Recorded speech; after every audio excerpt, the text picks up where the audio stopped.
नमस्कार मैत्रिणींनो, Madhuraj cook and क्रिएशनमध्ये तुमचं स्वागत. आज मी हळदी कुंकू ठेवलं, किंक्रांतीच्या दुसऱ्या दिवशी राहिले आणि हे डेकोरेशन केले. सकाळपासून खूप गडबड झाली होती. थोड्या वेळात करून घेतलेलं हे डेकोरेशन. तरी पहा कसं झालं आहे. छान झालं असेल तर कमेंटमध्ये सांगा आणि काही चुकलं असेल तर तेही सांगा. म्हणजे गडबडीत केलेलं आहे, कसं झालं ते सांगा. मला डेकोरेशन करायला खूप आवडतं.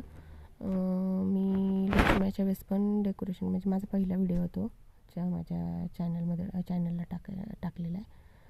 तो डिस्क्रिप्शन बॉक्समधलं पहा तुम्ही. आणि तेही डेकोरेशन कसं झालं होतं लक्ष्म्याचं तेही मला सांगा. आणि कशाचे डेकोरेशन केलं होतं लक्ष्मीच्या वेळेसचं तेही मला सांगा. आणि ह्या डेकोरेशनसाठी खूप वेळ माझा गेला नव्हता. थोड्या वेळात थोड्या जागेत छान झाले.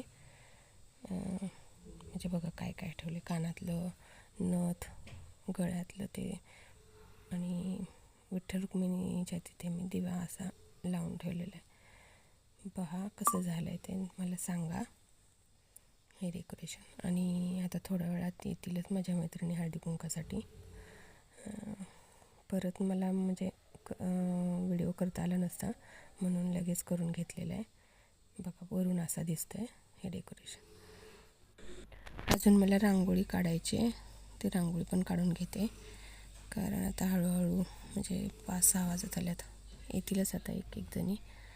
आणि मी आता मैत्रिणींना देण्यासाठी मसाला दूध तसं काय अवघड नाही आहे. मी घरात बदाम आणि विलायची ती बारीक करून घेतली, ड्रायफ्रूट थोडे, आणि बाहेरून पण मसाला आणला होता मसाला दूधचा.